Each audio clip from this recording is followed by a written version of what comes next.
Hello, কেমন আছো তোমরা সবাই? আমার আরও একটা ভিডিওতে তোমাদের ওয়েলকাম। শ্রীনগর ডে 2 আমাদের শুরু হয়েছিল প্রচণ্ড টেস্টি পোহা, বাটার টোস্ট আর গরম গরম কফি দিয়ে। ব্রেকফাস্ট সেরে নিয়ে আমরা বেরিয়ে পড়েছিলাম শ্রীনগর সিটি সাইট সিনের জন্য। ফার্স্টেই আমরা গেছিলাম নিশাদ বাগে। মানে বাগানটা এত কালারফুল ফুল দিয়ে সাজানো, মানে ফুলগুলো এত কালারফুল যে চোখে পড়ছে। আর সাথে রয়েছে প্রচণ্ড পরিষ্কার পরিচ্ছন্নতা। এখানের বাগানগুলোর একটা অদ্ভুত বৈশিষ্ট্য দেখলাম, যেটা আমি কখনো আগে দেখিনি। নিচে বাগান, সিঁড়ি দিয়ে ছাদের ওপরে উঠলাম, সেখানেও ওপরে আবার সেম বাগান। নিশাদ বাগটা এত বড় যে সারাদিন যদি ঘুরেও বেড়ানো যায় তাও শেষ হবে না। এটা আমাদের একদমই রুমের কাছাকাছি ছিল, মানে আধা ঘন্টাও লাগেনি, আমরা পৌঁছে গেছি। তো আমরা ড্রাইভার দাদাকে বলছিলাম যে এটাতেই কেন সবার আগে আসলাম, লাস্টে আসতাম যেহেতু এটা কাছাকাছি আসে। তো তখন দাদাটা বলেছিল আসার সময় এই রাস্তায় গাড়ি ঢোকানোর জায়গা থাকবে না। হলেও তাই, এত জ্যাম হয়েছিল আসার সময় এই রাস্তাটাতে, জানো, মানে এই সামনটাতে। তো যাই হোক, আমরা দুইজন মিলে বাগানটা অনেকটা ঘুরে ঘুরে দেখলাম। এত সুন্দর ভিউ, এত সুন্দর ভিউ যে চোখ সরানোর জায়গা নেই। যেই দিকে তাকাবে সেই দিকই সুন্দর। এখানে প্রচুর কেয়ারটেকার ছিল, ওরা এই সব ফুলগুলোর বীজ বিক্রি করছিল। মানে যারা এখানকার কেয়ারটেকার ওনারাই বিক্রি করছিল। আমরা কিনিনি, আমরা শুধুই দেখছিলাম আর ঘুরছিলাম। বাগানটা এত বড়, আর আমরা যখন গেছিলাম তখন একদম ফার্স্ট সকাল ছিল, সেই জন্য ফাঁকাও ছিল। তারপর ওই কেয়ারটেকার দাদাদের দিয়ে আমরা এই ছবিটা তুলে নিয়েছি। তারপর চলে গেছি পরের ডেস্টিনেশন, এটা মনে হয় পরিমহল। একটা গার্ডেনের থেকে আরেকটা গার্ডেনের দূরত্ব বেশ অনেকটাই। মাঝখানে শঙ্করাচার্য টেম্পলটা আমরা মিস করেছি, ইচ্ছে করেই মিস করা, কেন ওখানে নাকি অনেকগুলো সিঁড়ি দিয়ে ওপরে উঠতে হয়। আর আমরা দুইজনের একজনও সিঁড়ি দিয়ে ওপরে ওঠা পছন্দই করি না, সেই জন্য আমরা ওটাকে ছেড়েই চলে গেছিলাম পরিমহলে। এইখানে ওই একই ব্যাপার, নিচে বাগান, সিঁড়ি দিয়ে ওপরে উঠবে সেখানেও বাগান। এত সুন্দর এখান থেকে ডাল লেকের ভিউ পাওয়া যায়। কাশ্মীরের বিভিন্ন জায়গা থেকে, মানে শ্রীনগর সিটির বিভিন্ন জায়গা থেকে, মানে যেগুলো একটু উঁচুতে, সেখান থেকে ডাল লেকটাকে আরও যেন সুন্দর লাগে।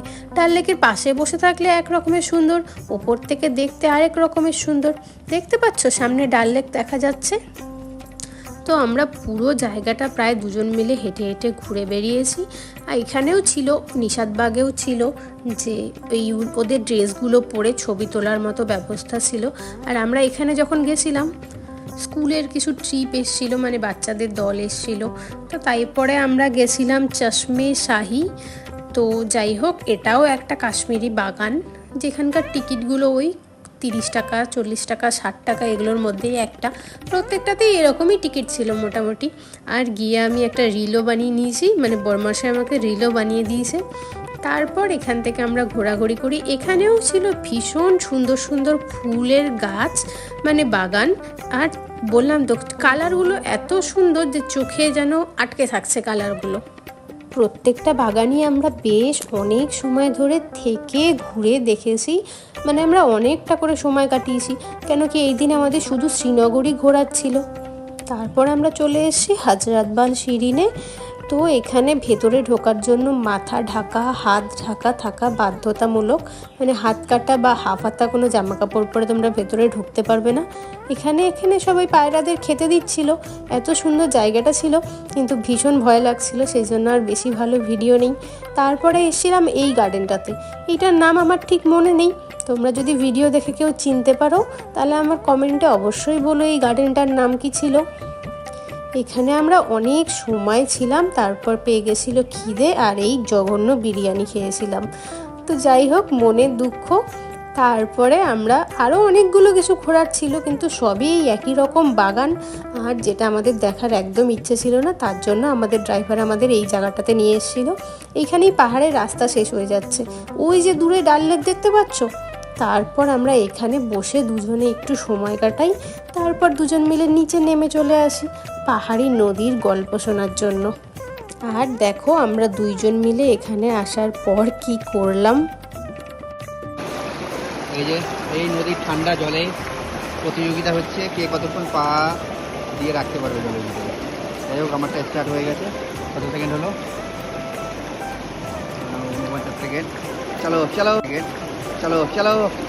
1 মিনিট হবে তোমার 1 মিনিট হবে। এই ঠান্ডা জল, ঠিক আছে, বরফ, কাশ্মীরের বরফ গলা জল। 1 মিনিট প্রেস করে এই বরফ গলা জল, দাঁড়াও তোমারটা বাকি আছে। আমি করবো 10 সেকেন্ড। পজ করে কোনটা?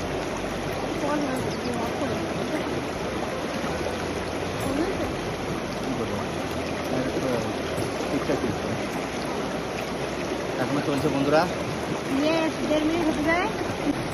এই যে 5 মিনিট হতে যায়, আমি বরফের জলে পা রেখে দিয়েছি। 5 মিনিট হতে চললো, 5 মিনিট কমপ্লিট। 5 minute complete.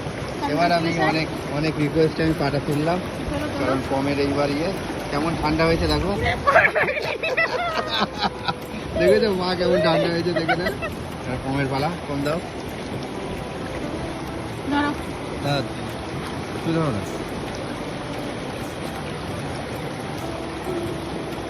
ধরো ধরো। হ্যাঁ চলো ছাড়িয়ে। ডুবেই আছে, মোটে ছিলাম না, পা ঝুলতে।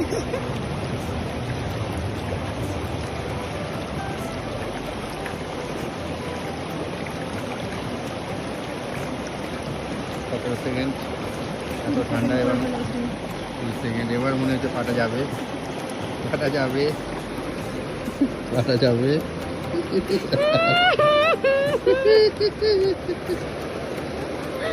এই নদীর ঠান্ডা জলে, বরফ গলা জলে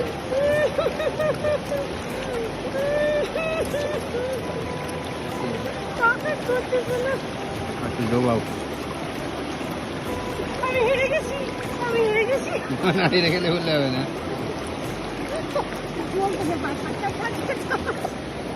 কি হলো বলো বলো, তুমি হেরে গেছো, হার মেনে যাচ্ছ। 1 মিনিটও হয়নি তো, 1 মিনিট 5 সেকেন্ডে 6 সেকেন্ডে হার মেনে যাচ্ছে। ঠিক আছে ছেড়ে দিলাম। 1 মিনিট 10 সেকেন্ডে ওই দেখো আমার বাইরে ভাই। এই সব করে আমরা দুইজনে উপরে উঠে এসেছি। নদী নিচেই আছে, ওপরে সুন্দর ফুচকা ছিল, মানে ভীষণ বাজে ফুচকা ছিল। ফুচকা দেখেই খেতে ইচ্ছে করেছে, তার জন্যই ফুচকা খেয়ে নেওয়া। তারপরে গেছিলাম আমরা টিউলিপ গার্ডেনে, আগেই গেছিলাম, সেটা বন্ধ ছিল, তো টিউলিপ আমাদের দেখা আর হয়নি। পরে আবার যদি কখনো যাই নিশ্চয়ই দেখব। আর এটা সন্ধেবেলার ডাল লেক, দেখো কি সুন্দর লাগছে। এই লাইটিংটা আমরা বেশি সময় পাইনি, অল্প সময় দেখেছিলাম, কিন্তু সন্ধেবেলা ডাল লেক এমনিই যেন সুন্দর দেখতে। প্রচুর লোক ছিল যারা সন্ধেবেলা ওখানে বসে সময় কাটায়, আমরাও ছিলাম একদিন। দেখা হচ্ছে পরের ভিডিও।